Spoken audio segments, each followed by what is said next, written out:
Il faisait partie des plus sollicités lorsqu'il était nécessaire ou lorsqu'il est nécessaire de faire passer un message, de sensibiliser sur un fait, et que sais-je encore. Même lorsqu'il c'était pour distraire, même s'il était là pour distraire, il y a toujours un message que le théâtre nous laisse à la fin.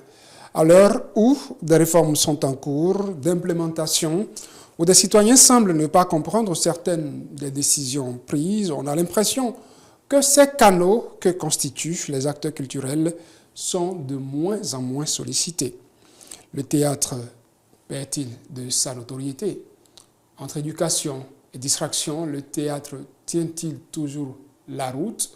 Nous en parlons ce matin avec Serge Zossou. Bonjour. Bonjour, Serge. Heureux de vous retrouver encore sur ce plateau. Ce n'est pas votre première fois. Non. Vous êtes expert en art et culture. Oui. Je posais la problématique du théâtre qu'on sent de moins en moins aujourd'hui. Avez-vous l'impression que vous avez encore vous présentez encore cet intérêt pour l'opinion publique, en tout cas pour ceux qui vous sollicitaient hier? Il faut dire que le plus grand instrument qui montrait au Bénin, à l'Afrique et au monde entier que le Bénin était la nation, demeure la nation du théâtre. C'était le Festival international du théâtre du Bénin qui rassemblait les créateurs du monde entier ici, à travers nos différentes villes, à travers nos différentes salles, les différentes plateformes et qui faisait l'émulation, permettait à ce que les plus jeunes travaillent, les artistes, les acteurs, les créateurs présentent leurs œuvres au monde. Donc le monde vient à nous et nous aussi nous présentons toutes nos œuvres. Cet instrument aujourd'hui n'existe plus, a été, disons, mis en... enveilleuse parce que ça n'existe plus.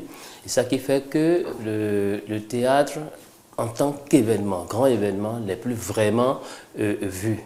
Mais les acteurs qui animent le secteur du théâtre sont aujourd'hui beaucoup plus dans les écoles à former les apprenants au théâtre, surtout le collège, à travers le projet des classes culturelles que le gouvernement a initié, où des encadreurs sont déployés dans les écoles pour apprendre le théâtre aux apprenants. Le théâtre est beaucoup plus sur les territoires à travers les troupes théâtrales qui existent et qui font de la création de proximité sur des thématiques diverses et qui vont vers nos populations, qui les éduquent, qui les sensibilisent à travers ces thématiques qu'ils développent dans leurs pièces. Donc aujourd'hui, nous avons un théâtre de proximité. Et les instruments, les centres culturels, comme l'Institut français, les différents espaces privés qui existent, accueillent aussi les créateurs et présentent des spectacles sur le paiement de tickets. Du coup, le théâtre continue son chemin dans ce pays, mais peut-être que les canaux pour montrer que le théâtre existe encore sont faibles. Vous parlez donc du FITEB tout à l'heure, le FITEB qui n'était pas qui a étendu dont les renommées ont dépassé les frontières du Bénin, les gens viennent de partout de l'Afrique. Il me semble qu'après le FITEB, est-ce que vous avez encore connaissance d'un rendez-vous, même au niveau sous-régional, qui existe aujourd'hui, qui promeut le théâtre? Je ne crois pas vraiment. C'est vrai qu'il y a au Burkina Faso les récréatrales. Les récréatrales, je vais plutôt parler des récréatrales. Le FESPACO est beaucoup plus cinéma. Mais les récréatrales, c'est tout un système où on part de la formation à la création et à la diffusion, où différents corps de métier sont mis ensemble pour penser la création et pour animer les territoires. Donc, mais le FITEB demeure le plus grand festival d'Afrique de théâtre. Et malheureusement, pour le Bénin, nous n'avons pas su préserver ce joyau. Ce qui fait qu'aujourd'hui, le gouvernement a décidé de le mettre en veilleuse. Est-ce qu'il faut dire que cette absence de théâtre, parce que quand on dit théâtre, il y a la représentation, il y a également l'espace de lieu de représentation. Vous avez parlé de nos centres culturels qui existent, qui, eux aussi, parlant de centres culturels, de moins en moins fréquentés. Oui, malheureusement. Mais bon, il faut dire que les différents espaces privés qui existent sont des espaces de proximité. Ce qui fait qu'il faut s'intéresser à ceux qui sont autour de soi d'abord, les sensibiliser, les éduquer à la chose, leur faire comprendre le bien fondé. Encore que ces espaces ne font pas que le théâtre, ils sont dans plusieurs disciplines des arts, et ce qui fait qu'il y a un travail d'éducation qui se fait. les populations fréquentent. Mais la barrière qu'ils ont, c'est que quand vous leur dites « il faut payer », ça devient de la réticence. Donc, c'est amener les gens à débourser aujourd'hui, trouver les mécanismes qui permettent d'amener les gens au théâtre, de les amener aux arts, à la culture, mais de les obliger à sortir quelque chose, même si c'est de façon implicite. Donc, ça a commencé, ça a toujours été dans les écoles. Aujourd'hui, il faut sensibiliser les plus jeunes, il faut les rendre sensibles à l'art. Quand ils rentrent dans une salle, quand ils voient un tableau d'art, quand ils voient par exemple des professionnels qui débarquent dans leurs écoles pour leur montrer comment on fait du théâtre, des pièces jeunes publiques et autres, ça les excite à, dans l'avenir, savoir que l'art est quelque chose d'important, l'art est un point important du développement individuel, du développement collectif aussi, et du développement de toutes les nations. Comment est-ce que vous vous y parvenez? Comment est-ce qu'il y a des structures qui vous aident, vous, dans ces projets-là? Est-ce que vous en avez conçu et que vous proposez pour qu'on puisse aller à cette rééducation au théâtre? Oui, oui. Il faut dire que, en dehors de ma casquette universitaire, j'ai également mis en place avec des professionnels et des férus de l'art comme moi, j'ai mis en place une association qui est dénommée Théâtre d'Afrique, qui s'implante de plus en plus à Avrancourt aujourd'hui, mais qui a son siège actuellement à Porte-Nouveau, au quartier Lourd. Et du coup, ce que nous faisons, c'est développer des projets aussi de proximité qui permettent de mettre ensemble différents corps de métier et différentes actions axées sur la formation, la création, la diffusion et la production. Quand on dit formation, c'est-à-dire que nous ciblons les plus jeunes, généralement de 14 à 16 ans, et puis après de 18 à 35 ans, on cible les plus jeunes parce que ceux qui sont plus grands ont déjà une certaine culture. Eux, ils ont eu leur temps qu'ils ont fait. C'est aujourd'hui les jeunes qu'il faut sensibiliser à cela. Donc, nos projets, quand on les développe, on les cible pour qu'ils puissent s'inscrire gratuitement. Et on appelle des professionnels que nous payons, qui leur donnent des formations sur une certaine durée.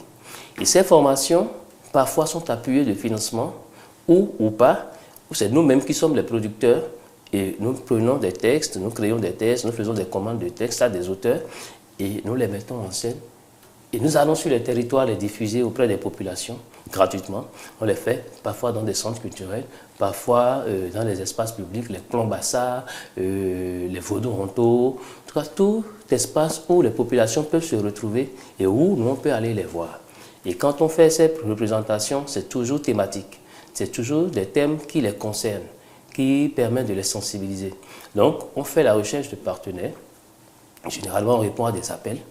Et quand les partenaires lancent ces appels-là, on essaie de rédiger les projets dans ce sens, on les dépose et par la grâce divine, on en gagne certains. Et quand on les gagne, on développe ces projets-là. Et puis après, il y a un système modèle économique que nous sommes en train de développer avec l'association Passion Culture Art, où nous sommes partenaires sur un projet aujourd'hui. L'association partenaire et le Passion Culture Art a développé dans les écoles un modèle économique où avec une équipe de professionnels, ils vont à la rencontre des apprenants, surtout du cours primaire, et ils leur racontent des contes ou ils leur présentent des spectacles.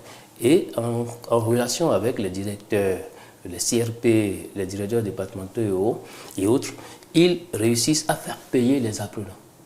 100 francs, 200, 500, pour pouvoir suivre le spectacle. Du coup, quand ils font cette tournée, à la fin du mois, chacun d'eux peut se retrouver peut-être à 90 000 ou à 100 000 ou à 120 000. Et je trouve que c'est un modèle fabuleux. Nous essayons de développer ces modèles-là et de le répertorier un peu partout sur le territoire.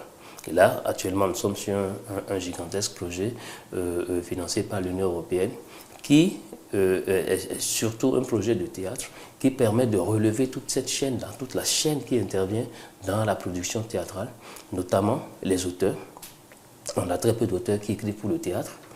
Les créateurs qui aujourd'hui ne veulent plus travailler ensemble, mais qui chacun veut créer son espace, chacun veut créer son projet et autres. On a essayé de voir ceux qui résistent encore à cette cassure-là, ceux qui continuent de travailler en troupe théâtrale, en différence à la compagnie qui est individuelle où chacun prend son projet et le fait. Ceux qui sont en troupe, on a voulu les renforcer. Donc on a formé des auteurs à partir de leurs textes pour qu'ils puissent améliorer ces textes-là. Et puis après on a formé des chefs de troupe et des metteurs en scène. Et on finance, dans le cadre du projet, ces troupes-là de 2 000 € pour qu'ils aillent faire la création des pièces de ces auteurs. Et les auteurs sont édités. Et ces œuvres, nous en aurons à la fin du projet 36 que nous allons distribuer, donc diffuser sur tout le territoire à travers les écoles pilotes des classes culturelles, à travers les bibliothèques, à travers les différents centres culturels qui existent. Donc, nous allons alimenter le secteur du théâtre par des ouvrages déjà qui existent, qui peuvent être employés, mais on finance également ces troupes théâtrales-là pour qu'ils puissent faire de la création et de la diffusion sur le territoire. Donc ça impacte tout le pays, dans tous les départements du pays.